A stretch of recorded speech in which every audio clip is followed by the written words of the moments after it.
Is it time to dismantle some doctrines? If you don't know what that means, then come along with me. I'm Dr. Clint Haycock, a former evangelical Bible college teacher and pastor of more than 20 years. Join me as we deconstruct whatever dogmas and beliefs have held you behind, and together work to reconstruct and rebuild your authentic self.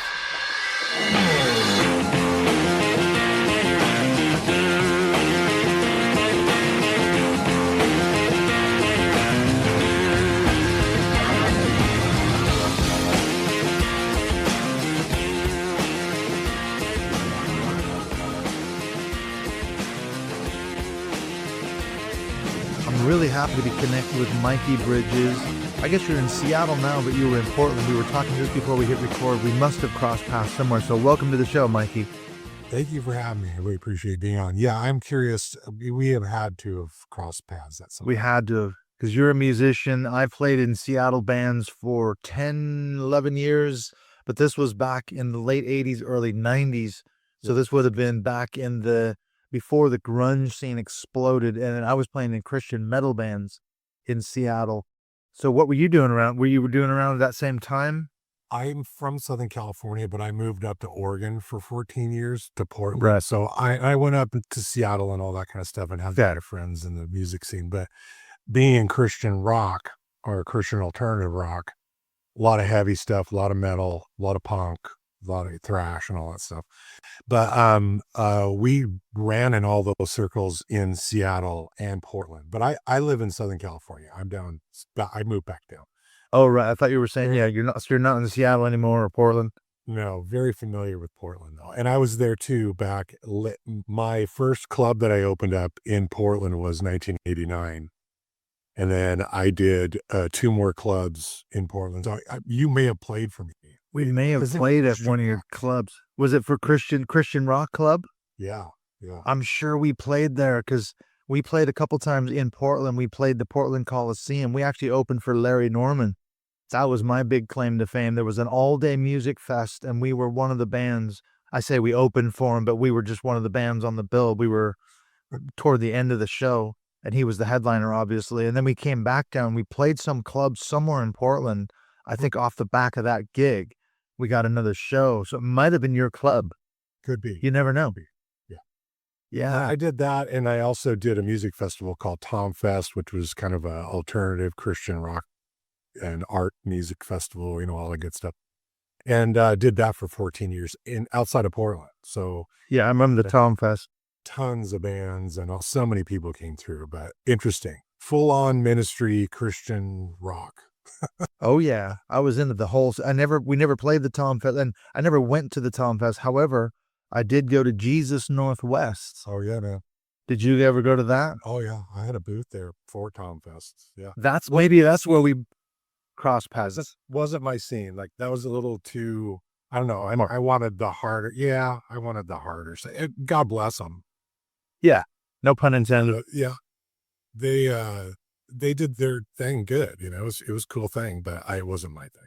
Yeah. It was more of the pop Christian scene. Cause I remember the one year we went, it might've been 93, 94, something like that. I was actually a youth pastor outside of Portland, on the east side of Portland at the time. We took our youth group to Troutdale was this little church in Troutdale, which is east of Portland.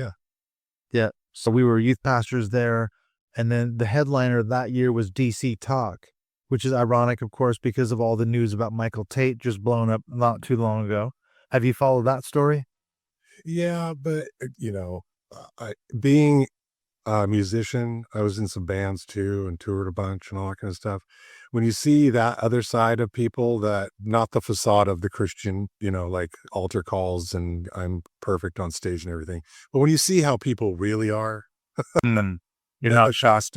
Yeah, not at all. Not in the least, man. He's just a guy got caught. That's what it is. And it was, they say, the most well-kept secret in Nashville, that everyone knew he was doing this kind of stuff for years. Sure. And it finally came out. Yeah. It's what happens, isn't it? Yeah. It's just, people would be shocked at what happens in the Christian music industry that I've seen personally. Yeah. You were not only a musician, but you were putting on shows and festivals. Yeah. I remember the Tom Fest. Like I say, I never played there, but I've obviously heard about it. Because when did that start running? 95. Yeah, that must have been it because I was a student at Bible college, and I started in 1993 at a place called Multnomah Bible College, Oh yeah, man. right there in Portland. Yeah. Yeah. So, and I must have had friends that were in the music scene that went to the Tom Fest or maybe even played in Yeah. bands. Oh, I'm right. sure. I had a ton of Multnomah kids that were out there as musicians and just people coming to the Oh yeah. fest. But what you say it was more of like an alternative and heavier rock. It wasn't the light pop stuff with the Jesus Northwest Festival. I mean, there was acoustic and all that kind of stuff. I mean, we had art and poetry and films and, acoustic nights and all that kind of stuff. But for the main thing was there was Jesus Northwest already, and I wanted an alternative for the bands that didn't fit there and would never be accepted there. So it was just, the dregs of humanity. The dregs of Christianity. Yeah, we just I mean, 100 plus bands a year. It was fantastic. It was fun. How many people were showing up? How many, what in terms of crowd size? Small, probably 4 or 5,000. There wasn't very many, but it was a tight knit community that still is hanging out today. So it's kind of fun. Yeah, there's still, yeah. Well, I was going to say there's a festival over here in the UK called Greenbelt. Have you heard of that? I'm sure you would have. It's similar kind of a vibe, isn't it? Because I've got a buddy that he's still a Christian from what I know. We played American football together over here. That's what you have to call it in Britain. It's not football, it's American football because football is soccer here. Anyway, that's how I met him. And he goes to that Greenbelt. I think they're still running it. And the big thing was, Christians can go and drink beer. Yeah. Ooh. Because here in the UK, I mean, having a pint with your meal or going down to the pub is so intrinsic to the culture. It doesn't have the stigma. In fact, I remember when we started going to a church in Chester when I was coming over here to do my degree, and they had like a new welcome new members night, and we'd only been there a couple of weeks, and the bulletin said, "Bring your own bottle of wine to the," and I'm like, "Hey, this is kind of like the kind of church I could be a part of, so you actually brought your own wine and they had drinks at the, so I could tell right away it was not the stigma like it has in America. It's weird because Portland is very European like that. Yeah. Moving from Southern California, being an evangelical kid that was on fire and moving to Portland was a shocker. It was like being somewhere in Europe, France. Yeah, very progressive. Drinking, smoking, cussing, it was, no one cared. Nobody batted an eyelash. It was more about your character and, what was going on inside you, not what you were doing or what you were saying. Exactly. And Oregon is a weird state because what we learned when we lived in Portland was that the Tri-County area, it's like the three biggest counties in the state of Oregon are very liberal and they tend to vote, Democratic and that kind of thing. And yet the rest of the state is like a red state. So Portland, there's three counties right around Portland. They're like blue, surrounded by red, we would say probably today. And yet because the bulk of the population lives in the Tri-County area, there's just physically more people there. So they tend to carry the day when it comes to, voting and things like that. So the rest, there's a real dichotomy in Oregon, isn't there? Eastern Oregon wanted to cede to Idaho. Yeah. How much? It's that bad. Yeah. Well, they talked about that in Seattle too, didn't they? Because King County, where Seattle's located, is a massive county, but it encompasses rural areas, which are very conservative. And they talked about forming, I think it was called Cedar County. I don't know if that's still a thing, but I remember my sister was part of that years and years ago because they were like, we're not going to let liberals in Seattle dictate how we think out here in the countryside. And it's similar in Oregon, isn't it? So yeah, I think that's true of Christianity in Portland as well. It's a more progressive liberal, but I mean, there's definitely fundamentalists there. Did you ever run into any at the Tom Fest or anything else? No, we were I mean, I had churches that boycotted coming to the festival because really? we allowed stage diving and we had tattoos on site. First Christian festival to have tattoos. You can get a tattoo there. Oh my God. So you had a tattoo, someone doing tats there? Yeah. Oh yeah, that would definitely cross the line then. So, but I'd always liked doing that. I always liked pushing church's boundaries. I never fit in church. I went to church, but I never fit that much. I like to push their buttons and make them scream a little bit. And being funny because feels good. Yeah, I was going to say, it's really funny. I was just telling someone the other day, because I see you've got tattoos. I've got a lot of tattoos. And I remember going to that particular Jesus Northwest that I was talking about with our youth group. I only had a couple of tattoos back then. I was in the Navy, so that's what you did. You got a tattoo when you were a sailor. I was walking through Jesus Northwest with my then wife. We're divorced now, but I've got this kind of a Black Panther tattoo on my upper arm, and this woman came up to me, a complete stranger, and literally started screaming at me, "You're going to hell. That's against the Bible. The Bible says that's wrong." And I was like, "What are you talking about? I didn't know who you are." Complete stranger in a crowd. And she pulled out that verse in Leviticus, that you should not have markings or cutting of your flesh. And that means that it's a tattoo. And that's what they were talking about. But I turned it around on her because I said, "Can I see the tag on your shirt, your t-shirt?" And she was like, "Don't touch me." And I said, "No, can I just see the tag?" And I said, "Oh, it's 50-50 cotton and polyester." The same exact passage you're trying to, nail me on with this cutting and marking of the flesh thing for a tattoo. You're breaking the same law by wearing a shirt woven of two fabrics. I wish So, I'd done that one a long time ago. I'd had that same thing. I've had people walking up to me, the hardcore Christians.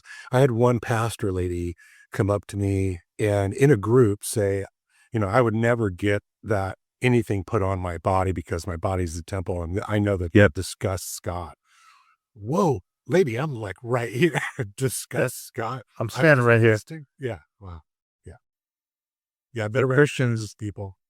There's no love like Christian hate. Yeah. I didn't spend much time around fundamental people. It was definitely evangelicals, and then up in Portland, the progressive evangelicals. So yeah, you were lucky. My thing. Yeah, totally. So you didn't grow up like fundamentalists like me or evangelical, because I'm still dealing with religious trauma syndrome and things like that. I listened to your podcast, and some of the stuff that you guys talk about is like, wow. It's crazy. Yeah. Well, even when I was writing my book a year and a half ago, going through it all, it was very cathartic and that's what people have said when they've read it. They said if they've had experiences similar to mine or they haven't at all, they say it was so normalized. And the way I wrote the book was basically to say that this was completely normal to me as a kid. I didn't know any better. Everyone around me was doing the same thing and saying the same thing. So of course, nobody pushed back because it was the right thing to do. And then you look back on it now, you think, my God, it was like basically I say it was a cult-like environment. It was straight out of not our Shiny Happy People, that Bill Gothard documentary. Yeah. So you were lucky. You don't have any religious trauma syndrome, apparently. I don't know. Maybe you do. It was weird growing up because I grew up a child of the Satanic Panic, of course, but my mom was really into it. Oh, right. My dad was not. My dad wasn't really a Christian, grew up Christian, but my mom was heavily into everything with satanic. He's coming to get us. You be on guard, watch out with their, she was level on, but strict about that stuff. But she was kind of weird. She was a bit progressive too. As I was listening to your podcast and some others, I was kind of asking myself that question. When did my mom find her evangelicalness? You know what I mean? What snapped in her where she just really got fervent about it? And I haven't explored that with her yet, but that'd be interesting to find out what was the time that she took that corner. 'Cause she was a Christian, but she took a turn somewhere and got really heavily into it. So I think a lot of people did. I did. Like I say, I grew up in the Satanic Panic as well. I remember going to see Mike Warnke. Did you ever see him? Yep. He played a gig at what ended up becoming my home church. I ended up there's a place called Calvary Fellowship in Seattle, and it's no longer there. I think they moved, but it was the sort of precursor to Mark Driscoll's Mars Hill Church, because his church was started off the back of a lot of people that I went to church with at Calvary. A lot of the musicians that I played with ended up playing on the worship band at Mars Hill because it was right down the street from where our church was. That's probably where we might cross. We probably know some friends. We probably have friends that went. From Calvary? Yeah. And I'm sure we do, because that's when I was playing in Christian metal bands in the mid-late 80s. I was a member of Calvary, and, Blood Good was a big Christian metal band. And I think one of the guys went to Calvary and they played. I remember dragging my girlfriend along to a Blood Good gig at Calvary Fellowship. And she wasn't a Christian. My attitude was, look, how cool could this be? we're Christians, but we have a full-on heavy metal band at our church playing a concert. Isn't this cool? Don't you want to become a Christian? That's my That was the entire life. mentality. Yeah, that's my entire life. Yep. Yeah. Show how cool people could be. We have long hair, we had tattoos and whatever, and yet you could still be a Christian, rock for Jesus. Because when we were playing in bands, I played in a couple different bands, and we never played churches and Christian gig. We always played secular bars and clubs all over Seattle and Portland and all that, because our philosophy of ministry was we want to go into the world, into the dark places, and be just as good, if not better, than the other bands that we were playing with, and build relationships with them too. And I'm sure I'm speaking your same language. You were doing the same thing, I'm sure. Yeah, exactly. Well, we didn't care. I'd play anywhere. I don't care. Yeah, church or a bar or whatever. It doesn't matter to me. Like, I'll just give me a stage. But definitely we're there for the ministry aspects from day one. So. You ever see any results from it? Oh, yeah. People getting saved? Yeah. I mean, I didn't like the altar call thing, but I did like a message, like a testimonial, and tell you a little bit. I talk too much on stage. So you did the altar call? I didn't do altar calls, but I did a message, a short message, back then. Hey, and we would connect with people and make friends wherever we went and all that stuff, and try to get them to come to shows. But it was all ministry for me, for sure. And that was the thing. Go ahead. What were we going to say? That's the weird thing with my mom. Like, that was somewhere she also connected to the music from, like I've heard you talk about Chuck Smith and everybody down in Southern California. Oh, yeah. Vineyard. The Vineyard and the Calvary movement down there, and the music that came from that really just caught fire. Somewhere my mom connected with that. Strange turn of events was this new music that I started getting into from Orange County, all the Christian music that I started just salivating over, was on the same record label as the records my mom was listening to, Maranatha. Yep. And so I was like, oh God, Jesus is proud of me for listening to this, and my mom is going to be so proud of me for listening. Yeah. Same label. Yeah, they could have a metal band, and they could have Amy Grant or something like that, So it proves that it's okay. Well, that's how I was allowed to listen to rock and roll, because in my house growing up, we didn't have a television. We were not allowed to listen to secular music. We'd get spanked if we got caught listening to the radio, rock and roll stations. But when the Christian rock scene kind of exploded, my mom actually worked at a Christian bookstore just south of Seattle where I grew up, and she would bring home the demo records. I would go down there and say, okay, I want you to bring that one home.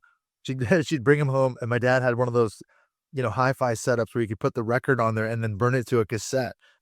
So I was bootlegging everything I could get my hands on. I got fired for free. I got fired from my first job at a Christian bookstore because I was stealing the stickers they used to put on that would say buy 4 get 1 free. I'd steal the rolls of stickers. And so I would come back and get free records. I just had to have the records. I wanted the music so bad.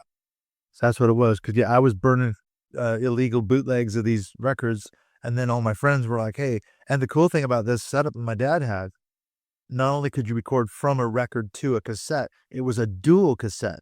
So then you could take another cassette and then burn another one off the back of the one you just bootlegged off the album. So I had a nice little business going there. It's like, and my friends would come, because I went to a Christian high school, and I had the connection.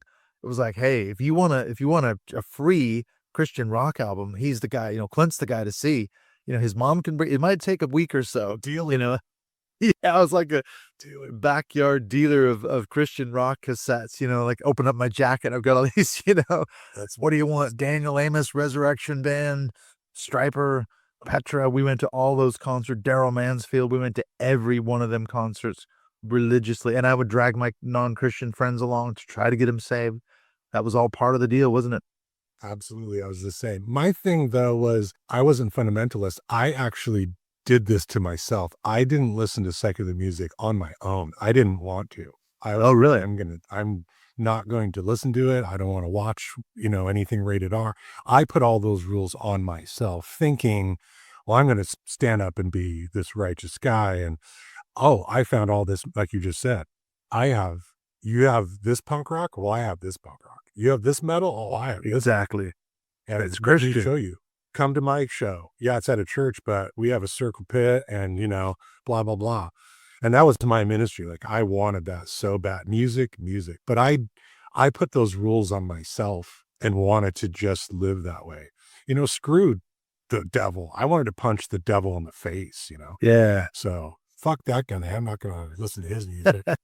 I know that was the funniest thing, wasn't it? When I so resonate with what you're saying, because when Christian music started to become a thing, I guess it would have been what, mid 80s and late 80s, when it was more legitimate. I mean, we always said Christian music was 5 years behind the times, didn't we? I remember saying that, like, I'd like a band, but you think, God, I mean, music's moved on now. Why is Christian music always 5 years behind the time? But then Stryper came out. And I mean, I went and saw them the first time they came to Seattle, front row center. I saw them every time they came. I missed one year when we went on choir tour when I was in high school, and I was absolutely devastated. As soon as they told us we were going to be gone for this particular week, I said, no, that's the week Stryper's coming to town. I can't miss Stryper. But they were like a legit band, weren't they? And in the day. For me, it was like, I appreciated that made it. They were like a trophy for us. Yeah. It wasn't my band. It Wasn't your style of music. In fact, you know what, man? I just went on a podcast with him briefly for 20 Okay. minutes. It was wild. It was so weird. Don't meet your heroes. That's one of those things where it's like, All right. okay, this is interesting. Anyways, we were talking about grunge versus hair metal because I was in a grunge band. And anyways, but they were a trophy for us punk rock, more of the heavier metal type guys. And, Yeah. LA metal. yeah, it was like that's cool, but we also have the Crucified and Vengeance Rising, which we rather listen to. Christian thrash. I mean, I remember going to see Believer. Do you remember them? Oh, yeah. I love those. I mean, they were so heavy, and their drummer was, I mean, I'm a drummer, and their drummer was unbelievable. We went and saw them in this little tiny club somewhere in Seattle. My roommate at the time, Steven, the giant long-haired rocker, he's like 6'6", and he's got hair down to his waist and these big Coke bottle glasses. You might know Steven. No, I'm 6'6", but. Oh, right. Well, you're not Steven the giant rocker, but from Seattle. Yeah, he still has long hair, I guess, but he's actually in one of the Stryper videos when they filmed it in Seattle, and he's in the front row. Every time they played that clip, he would say, "That's me, that's me." And these big leather gauntlets with spikes on them, and he was headbanging in the front row, and the camera pans over him, and it's like, you can't miss the guy because he's an absolute freak. But he took me to his Believer show. Yeah, they were so good. And I wasn't really a thrash fan at the time, but I appreciated their musicianship. They were incredible. They're so good. Yeah.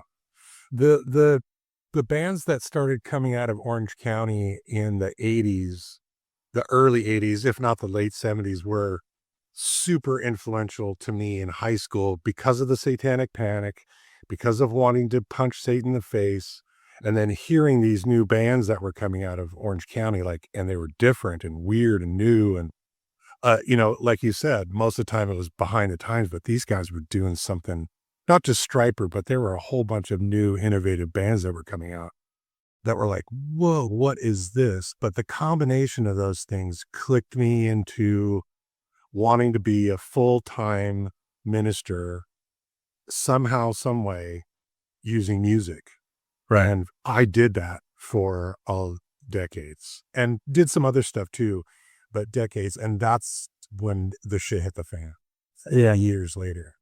I was going to say, we got to talk about how you ended up getting out. But I was just thinking when you were talking about the Satanic Panic, going back to Stryper, I mean, look at their albums back from then. To Hell with the Devil. I loved it. Soldiers Under Command. We are soldiers under God's command. We learned all those songs. I mean, that was the music I was into, was like commercial metal and, all that kind of stuff.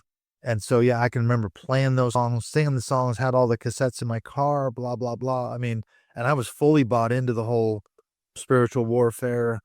To Hell with the Devil. And I listen to the lyrics now. For some reason, I caught a Stryper video on YouTube about 6 months ago. And then, of course, the algorithm starts suggesting, oh, if you like that, maybe you'll like this. And I was listening to the lyrics. I'm like, God, they're so juvenile Oh yeah. for what they actually say. It's like, we just believe the Bible and we're going to win. And, it's all this kind of triumphalistic Christian, anthemic, not really, I don't know if it's Christian nationalist really, but it's very, machismo, Christian rock. We're going to smash Satan back down to hell. And, I learned that.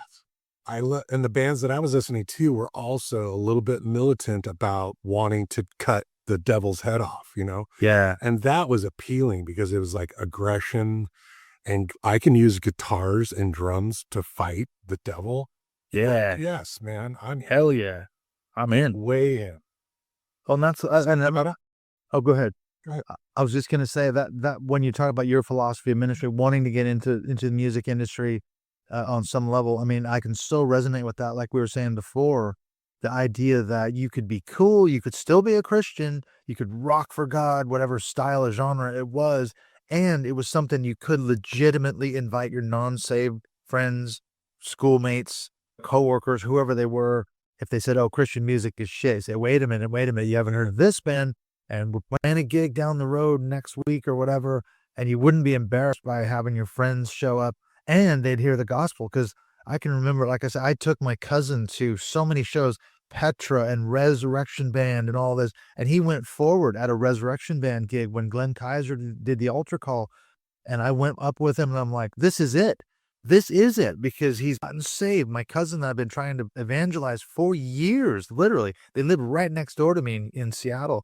And my cousin Dan went forward and it was like, yes, this is an answer to prayer. So everything came together. But of course, the ironic thing was the conversion didn't stick. Nothing happened. And you think, okay, why didn't it happen? If God's all powerful, then Right. he got saved and he should have changed his life, but he went right back to his, sinful lifestyle and nothing changed. That's wild. But yeah, And I've seen a lot of people go forward, and then I'm see them a couple of days later, and it's like, okay, that didn't nothing. yeah, Where nothing changed. But it's the emotional, Spirit of God, and yeah, yeah, the mystical manipulation, whatever you want to call it, milieu control, because it was powerful. I mean, obviously you've got the music, because I can remember, like I said, when I took my then girlfriend to see Bloodgood at our church, Calvary Fellowship, I can't remember, Les Carlson, the lead singer's name. He got up, he preached a little bit, and then our pastor, Wayne Taylor, got up and preached again, and then he had everybody sing, "I have decided to follow Jesus." Everyone in the crowd. I mean, talk about manipulation, because probably half the people there weren't even Christians, and he wanted us all to sing, and I kept looking over to my girlfriend like, "You gonna sing or what's happening?" Yeah. "You going forward?" And she didn't, I was so disappointed because I thought I shouldn't have been dating her anyway because she wasn't a Christian. I knew better, because missionary she's gonna, thing. yeah, missionary dating, but I thought this is gonna work. This is gonna work because I'm at a Bloodgood show. She agreed to come. She thought it was cool. It was kick ass and all the rest of it, but she didn't get saved, so it didn't work.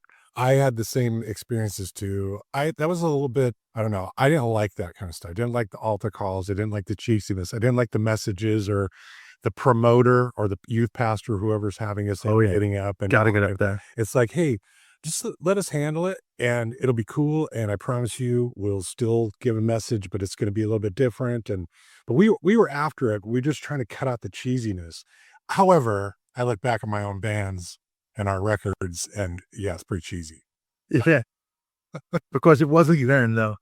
Yeah, the festivals and the music venues that I built, I wanted to get rid of all that. I want to get rid of the Christian club, and I wanted it to feel like a club. Like you're going into a live music venue, like you'd go anywhere else. This isn't Christian-y. There's not tapestries on the walls. There's not, People handing out flyers at the door.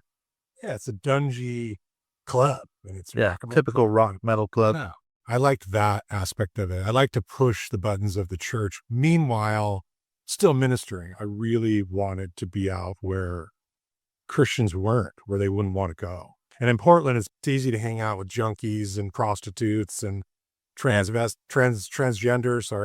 Oh, yeah. Homeless people, all that. Yeah.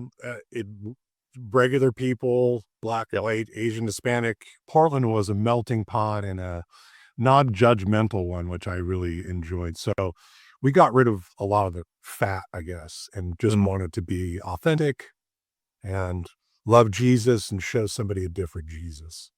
But did you need support of local churches? Because that's one of the big things. I remember when I was a student at Multnomah, you had to have a quote unquote student ministry. You had to, and that was literally a requirement. You had to earn 4 or 1 credit per term, so 2 per year, so whatever it was.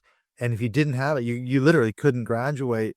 But I remember it had to be an approved, legitimate ministry. And a friend of mine was trying to do a similar thing, and he got shot down by the student ministry director because the guy said, "Look, this is not a legitimate church ministry. You're out there doing rock and roll music, and that's not going to work." So it's like, wait, I'm being missional, and that was the key word. I can remember latching onto that word. What you're describing is what we would have said back in the day. You're being missional. You're going out into the world. You're being a legitimate force for good, but you're just as good as any secular band out there, and you're meeting people where they live. And that's not good enough because it's not under the sanction of some local church. Did you ever encounter that kind of stuff? No. Again, we were more on the gritty side of things. We're not the polished side of church. We were the gritty side of church. But getting involved with the church would have meant they would have led what we were doing. And I don't think any of us wanted that. It would have taken over eventually. Yeah, well, or tried or whatever. But we just kept an arm distance. We did have some churches that were, loved us because I was doing a concert every weekend. Every weekend we'd have 2 shows, Friday, Saturday, and then sometimes other shows. And then I did 3 of those in Portland. And I did the music festival, which was every year, 150 bands and all that kind of stuff. So we were legit in our region. People knew about it, knew what the club was, knew all the true. Yeah, you could say that. Some churches would say, "Hey, come do a show at our church." Or we had Mount Scott Church of God up by Sunnyside, off 205. I know are awesome to us and let us come do shows there. There was a couple other churches, but we stayed away from partnering with anybody because it was just they want to take over. I remember there was a little tiny church called Arleta Baptist Church, 64th and something in Portland, Southeast Portland. And it was a nice little building, 2 stories with a basement and old wood pews.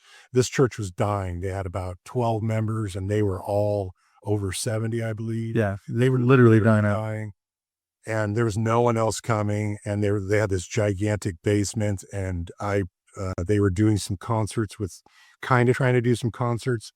And then I came in and said, let me do some concerts here. And that just went crazy. And we just were off to the races. So we didn't need to, other than that kind of partnering, we just, financially speaking, no one was going to give us any money anyway. So and it wasn't going to help us. So we just did it DIY. It was all do a good job.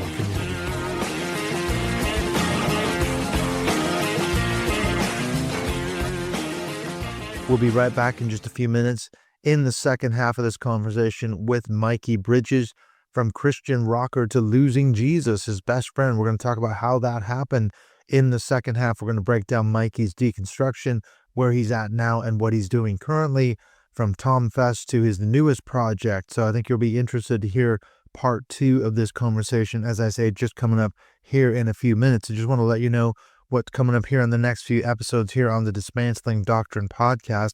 I've got a really interesting conversation that I had with my good friend David Johnson a while ago. And of course, he is the host of the Skeptics and Seekers podcast. I've been on his show a number of times, Skeptics and Seekers Sunday Sermon. In fact, as I'm doing this recording now, I'm going to be doing another show with him and some other friends on his Summer of Morality. We've done things this summer on slavery and genocide in the Old Testament. Really interesting stuff. So you can always check out our videos that we do over on his Skeptics and Seekers YouTube channel or his Squarespace page. Really good stuff with David. So that's coming up. And then I've got a couple recordings booked. I'm talking to my very good friend, Stacey Ray, all the way from Canada. Again, as I'm doing this recording, I'm going to be doing that this week. And I'm really excited to touch base with Stacey Ray. I've not seen her, talked to her for years and years. It's been probably 5 or 6 years now. We did a couple of episodes a long time ago. We actually did a live podcast in Seattle, I think about 5 or 6 years ago. She came down from Canada and I was over there visiting family. Absolutely fantastic time with Stacey Ray. I'm so looking forward to reconnecting with her. We are going to be talking about narcissistic relationships, betrayal bonding, trauma bonding, all sorts of stuff. Is God a narcissist? We're going to be getting into a lot of topics on this conversation. So again, that episode with Stacey Ray is coming up very soon. And then finally, I've got a recording booked, hopefully sometime in the middle of September. We're going to see, we're trying to work out a date. I'm going to interview Catherine Stewart about her new book, Money, Lies, and God. This is a really interesting take on what the Christian right is doing, not just in America, but actually the wider world. Of course, if you're familiar with Catherine Stewart, she's written the Good News Club as well as the Power Worshippers, and she's been tracking this stuff for a long time. And her new book, Money, Lies, and God, is just another eye-opening sort of reveal to what's happening in terms of how the Christian right, how these mega billionaires and mega donors, dark money, is influencing not just the Christian right, but Donald Trump's policies. And a lot of this we see, of course, with things like Project 2025 and others. But Catherine does a great job of uncovering where this money's going, who's influencing whom, and how this is all working. So look for that interview with Catherine Stewart coming up soon, probably in about the middle of September. So that'll be dropping at some point as well after the one with David Johnson. And then we'll have Stacey Ray followed by Catherine Stewart. So the really good stuff coming up in the pipeline. I just wanted to mention too, if you want to have a look at the Houston Oasis YouTube channel, you can catch at least part of my presentation I did the other day on religious trauma syndrome. Unfortunately, the whole video cut out. We didn't get the whole clip, which is kind of a shame because it was a really great conversation. I think I might release an episode, maybe doing one on religious trauma syndrome, kind of a recap of what I did for Houston Oasis on their presentation, which was live on their YouTube channel. Unfortunately, we had some audio and video problems not on my end, but their end, they had a new system. So my video drops out about a third of the way into it, which is really unfortunate because it was a great time. We had a lot of really good questions from the audience. There was good interaction. So I might be doing something to kind of recap on that presentation for Houston Oasis, talking about RTS. So that's pretty much it for me. I was going to say too, if you want to support the show on Patreon, you can do that. The links to that, as always, are in the show notes. And one of the really good benefits you get for being a Patreon supporter of the show, this is something Mikey and I talk about a little bit later in this episode, is that you can get access to our closed Dismantling Doctrine podcast Zoom calls. And in fact, speaking of which, I'm working on nailing down a date with Mikey, but he's agreed to be the guest in September. I think it'll probably be on the 28th. We usually try to do these on the last Sunday of the month. It would be 8 p.m. UK time, so it'd be noon on the West Coast and then 3 p.m. on the East Coast if you're in North America. So you can drop in and become a part of those calls, get a chance to meet Mikey, talk to him for an hour. And then I think I'm going to be working on a guest that's coming up. Actually, I forgot to mention this before, but I've had a really good conversation with Sinane Shea. She goes by the name Taking Off the Tinfoil Hat on social media. We had a really good long discussion about Christianity and conspiracy theories, among other things, how it's so deeply baked into so much of it. So that is also coming up as well. So look for that episode. And I think maybe Sinane is going to be our guest in the month of October on our next DDP Zoom call. So I will keep you posted as far as that goes. All right, let's get on back into the second half of this chat with Mikee Bridges, looking at this issue of how he went from a rocker, a grunge guy, a punk guy for God, playing in Christian bands, putting on the Tom Fest and all this other stuff, to losing Jesus, his best friend. How did that happen? Mikey is going to break that down here in part 2.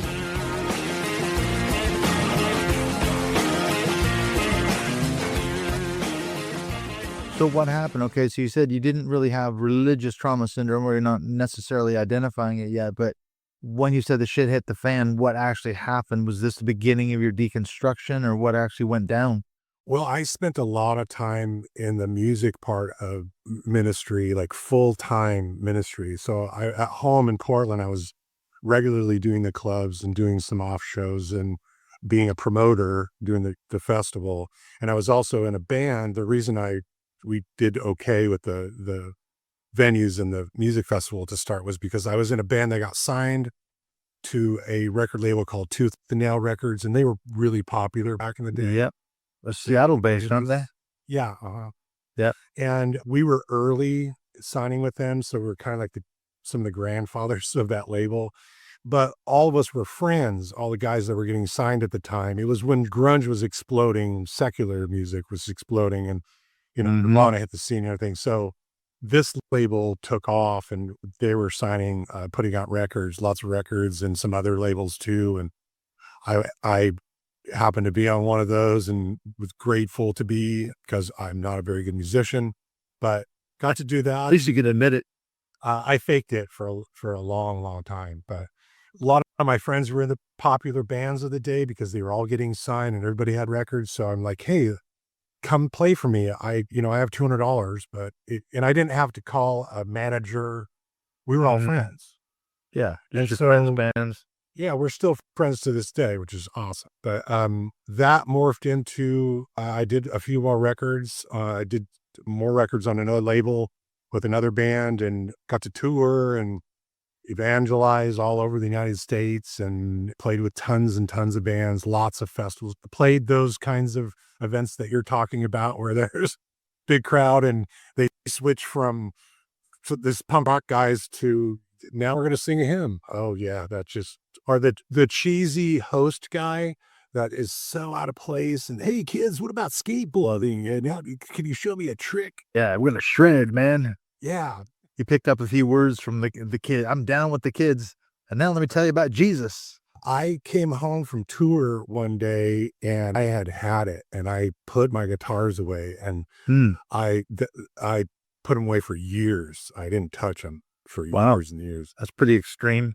Yeah. But in between then I got to move. I became a single father, a full custody single father. I moved back down to my hometown and I took over this ministry that they were doing down in my hometown and got into video games. Long story, I don't want to get into it, but I got into video games. I had a music venue, and inside it, I had a room with PCs back when Call of Duty was first coming on the scene. Yep. Multiplayer games.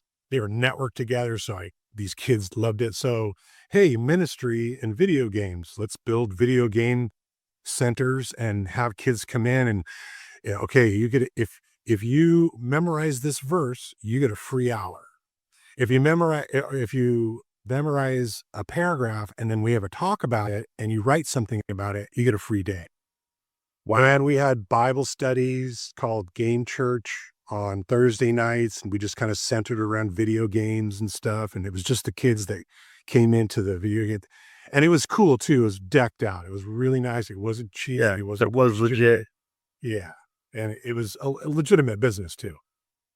And I was trying to figure out how do I spread this and minister. I want to go. I want to do what I did in bands where I'm all over the place everywhere and spreading the gospel. I want to go. And I went to this terrible Christian conference with the most cheesiest, stupid ministries. I'm sorry, but they were so ridiculous. But I went to this conference about Christian ministry and I met the guys from Triple X Church. Have you heard about those guys? I think I might have. Like an emerging church, that kind of thing, when it was a thing. No, it was Christianity's first porn site. Oh, So no, I have not heard of that. It's what they do is they go to porn conventions and they have a booth and they have irreverent graphics of Jesus with or a rock star with the glasses on and it's, cool looking and everything. Yeah. Free t-shirts and free Bibles. And the Bibles are the Gospel of John. And their whole entire message was Jesus loves you. That's it. What else? Nothing. Here's a free Bible if you want it. You don't have to take it. Or if you want a shirt. The shirt said Jesus loves porn stars. So everybody loved the shirt. They were just crazy about it. So it got popular and they had online, ministries for guys looking at porn too much. And they would go and the girls would go and minister to the strippers. They would go on they would bring makeup to people and supplies and how, that stuff. Met those guys. And out of the entire conference, I thought, God, that's awesome. Cause no Christians are going to do that shit. No way. No way. No. In fact, I went to one of their shows and I'm like, nah, not my thing, man. Not my bag. Yeah. But I was like, why don't I steal that entire idea and do GameChurch, essentially the same thing. I went to them and I said, I want to do this. And they said, go for it. So I built GameChurch and we went around the world. Wow. To hundreds of trade shows, ComicCons, expos, gaming convention. We had a booth, a big banner behind us with Jesus with a game controller in his hand and a headset on. And our messaging was Jesus loves you. And here's a free Bible. We had stickers and buttons and people thought it was so funny because it was Jesus playing video games. And it spread and spread. And it said, we had t-shirts that big bold letters, Jesus loves gamers. And people were wearing those around, and we were seeing media with it. And we're like, yeah, we're Free advertising. there were people outside picketing the Comic-Cons saying, you're going to hell and all that stuff. And we're like, they're wrong. This, Yeah, we're in there talking to people and actually engaging. We built a community and it was going very, very well. And it was the YWAM model. People would come out on a trip with us. We'd say, hey, we're going to Phoenix Comic-Con. We need 6 people to come to make this go. Volunteers, you got to pay your way. And we would collectively pay for that show and make it go. So I did that for 10 years and was full ministry on the board at church, fully involved at my church, mentors, pastors, mentor couples. I was in like, Yeah, you were all in. Yeah. And everyone knew that I was, I was in ministry. I was in full-time ministry. That was my paycheck, 24/7. And I lived it, breathed it, slept it, ate it, everything. Loved it. Jesus was my best friend. That's the worst thing that I lost. Yeah, you lost your best friend. Yeah. I know there's a big sense of sadness, isn't there, on some level, isn't it? Yeah. That hurt me the most. But I did that ministry, just was ripping into it. And I had a mutiny happen. But that brought that whole thing down, which needed to happen anyways. But I was I was full in, man. I mean, I was 100,000,000% in, and I was going to a church with a pastor that was progressive. I actually, to this day, don't think he's a Christian. I think he's past it, but he won't tell you. This guy should have been a professor. He's just really great. Any trip he went with him, he was a historian, very humble and meek about it, just knew his shit, read 6 books at a time, had a pocket protector kind of thing. He was just, wasn't the kind of pastor that wanted a spotlight at all. He was a TD. And he did some courses off-site because he didn't want to do them at church because he knew that there would be people that would leave if they knew what he was going to teach.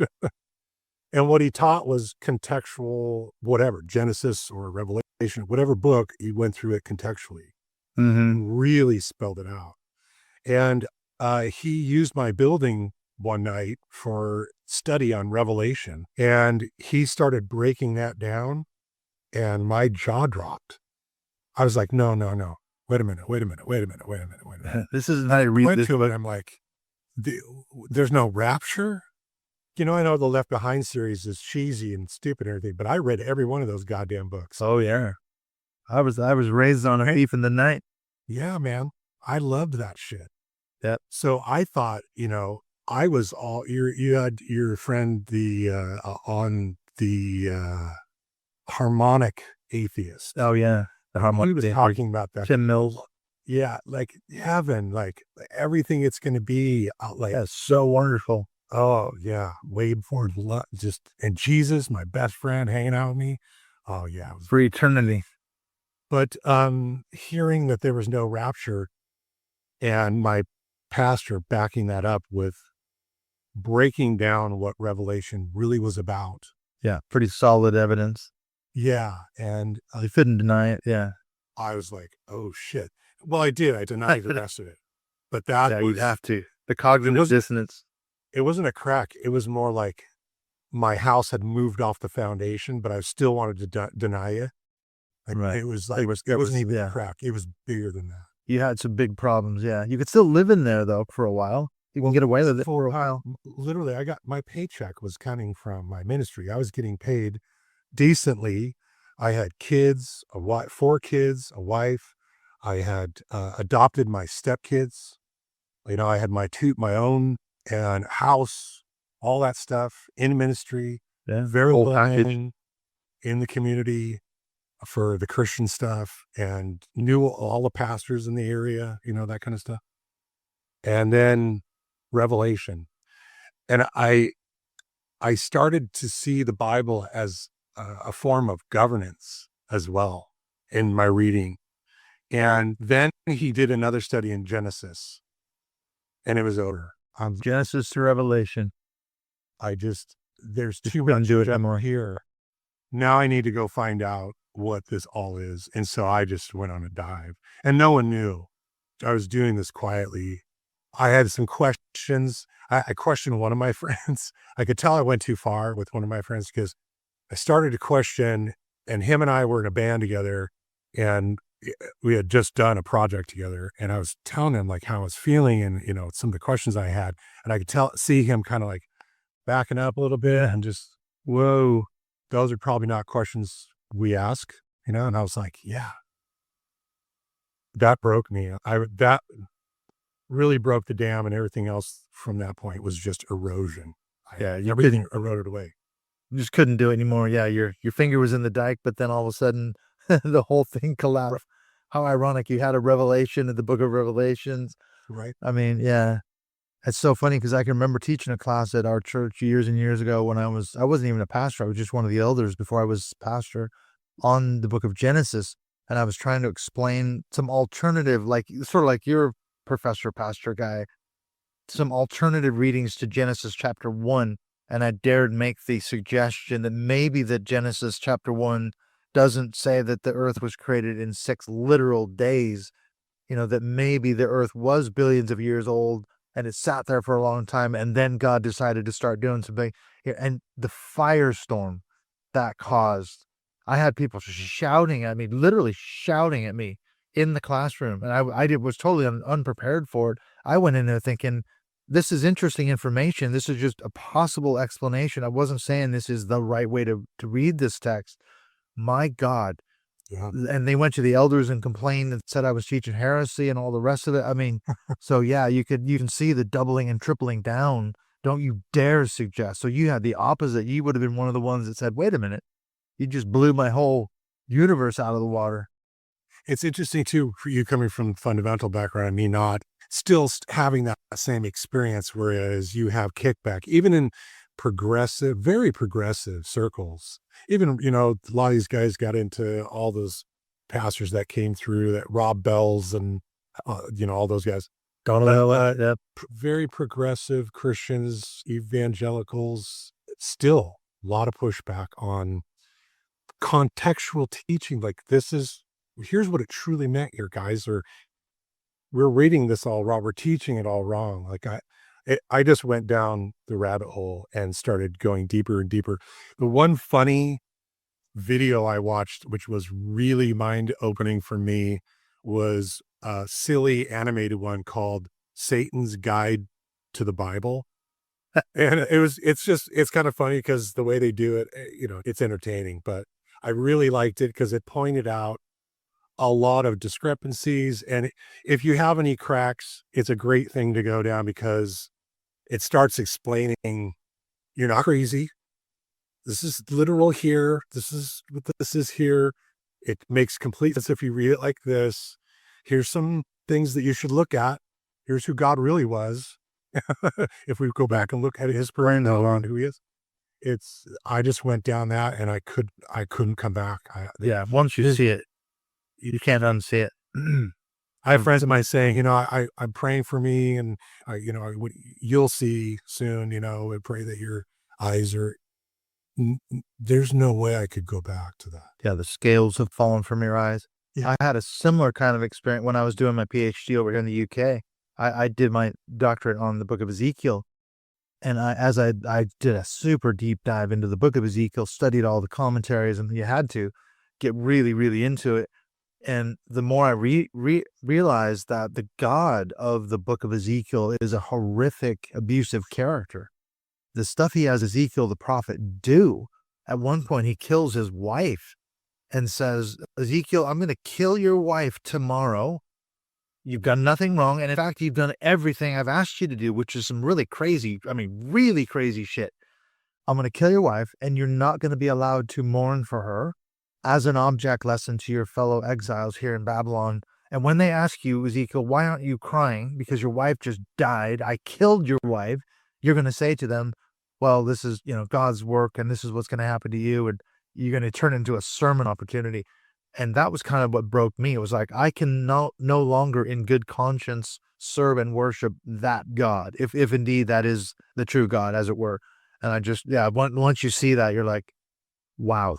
That's I shocking. was one of those Christians, though, I will be totally honest, like, I took whatever the pastor fed me, and I studied a Sure. little We bit. all I did. studied in Bible study.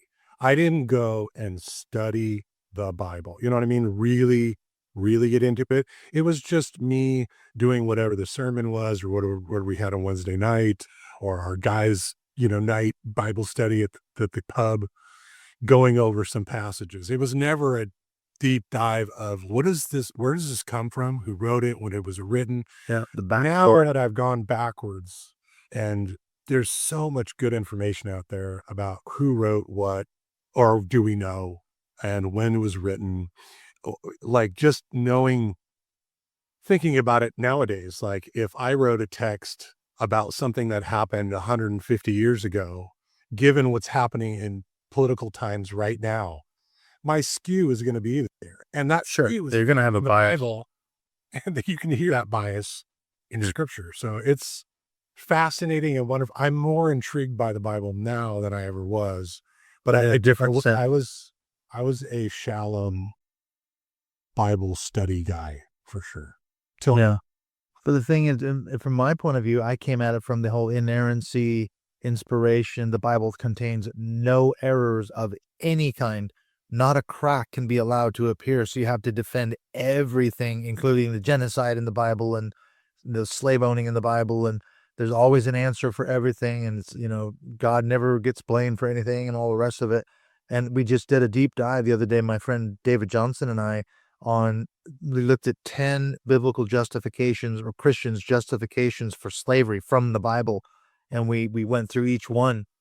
It was like I would have probably upheld most of these when I was an evangelical. Now you think this is just beyond cringy. This is just horrific. The gymnastics you have to do. bro, God's ways are not our ways. That's right. We'll It's the ultimate ace when we card. get home. We'll know when we get home, bro. Yep, Christian. Fuck the rest of this. Yeah. I'm aware of the time, but I was going to ask you too, what are you doing now? So you deconstructed, maybe we can fast forward to what, because you said you're doing another festival. You're kind of undoing the Tom Fest, I think, aren't you? Is that part of your, paying back and making it right? No. No. Well, I wanted to go back because I wanted to encourage anybody listening, because I've been encouraged by listening to your podcast. There's so many different kinds of people coming from so many different kinds of worlds. We have some similar strands, the satanic panic type thing, evangelism, whatever. But I would encourage people, because hearing other people's stories has encouraged me. I'm not alone. I felt totally alone. Yeah. And you lose That's a crazy. community. I lost my house. I lost my stepkids. I lost my wife. I lost my job, my community, my business Everything. partners, my business contacts, because I was in ministry. That's all I did. Everything Yeah. except Just 2 of evaporating. my kids. And I'm still haven't landed. I still don't know up from down right now, but I survived and I feel way better now than I did. And my wife now is sensational. Like, we've been married for almost 8 years, and it's fantastic. And I love my life. It's still hard, very, very difficult, still processing, but I encourage the people out there, just listen to more stories. And I would encourage you, as one of our leaders,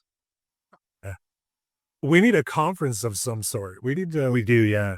some kind of get together somewhere, either online, or I know you do your Zoom calls on Patreon, people become a member, but on, some kind of conference for like-minded people to share stories and hang out together and all that stuff. Anyways, I told You him, could organize that. I would love to. You're the master organizer, though. You're the guy with years of. I'm the I guy. was gonna say you're the perfect guy to talk to. I was gonna say, yeah, maybe if you're interested when we start up those Zoom calls again, I'd love to have you back as a guest on the call, because I think people would just love to hear your story and get to meet you for an hour or so.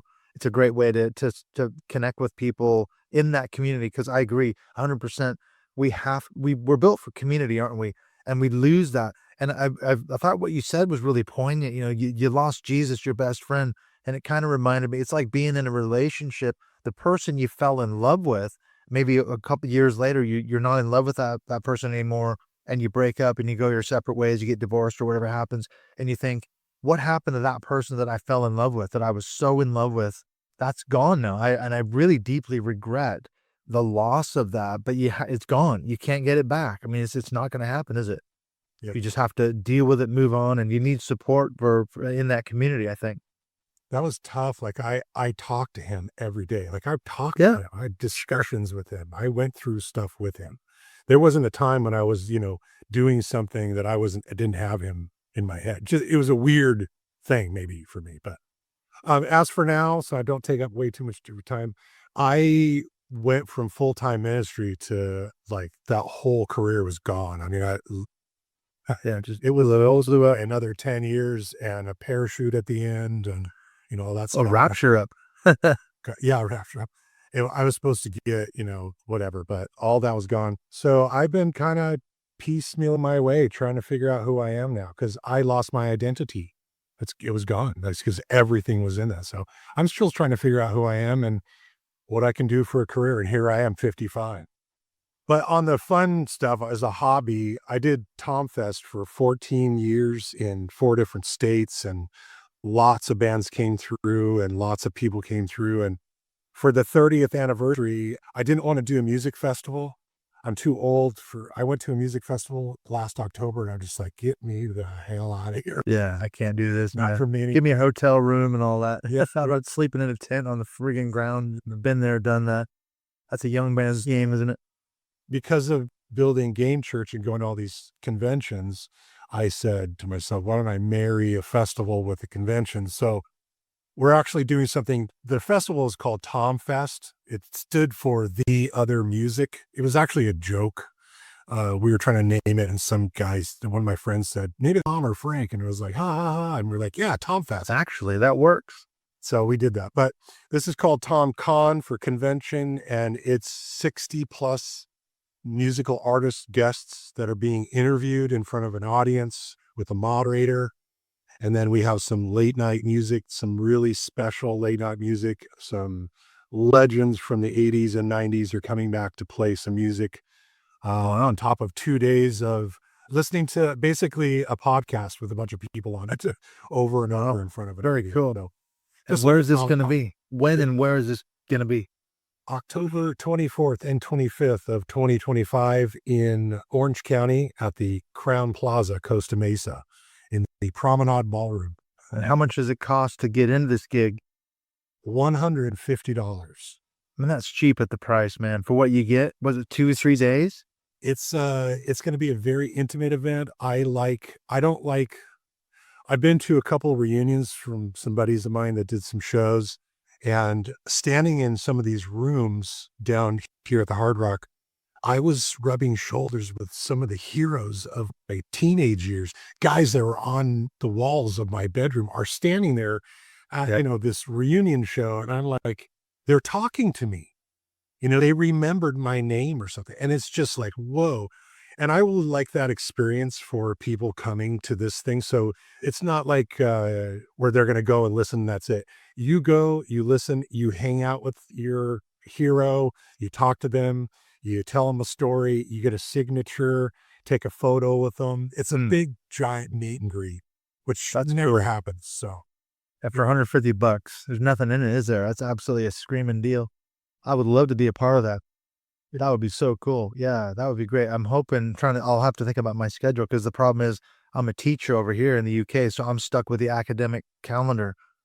So I can't take time off during the terms and all the rest of it.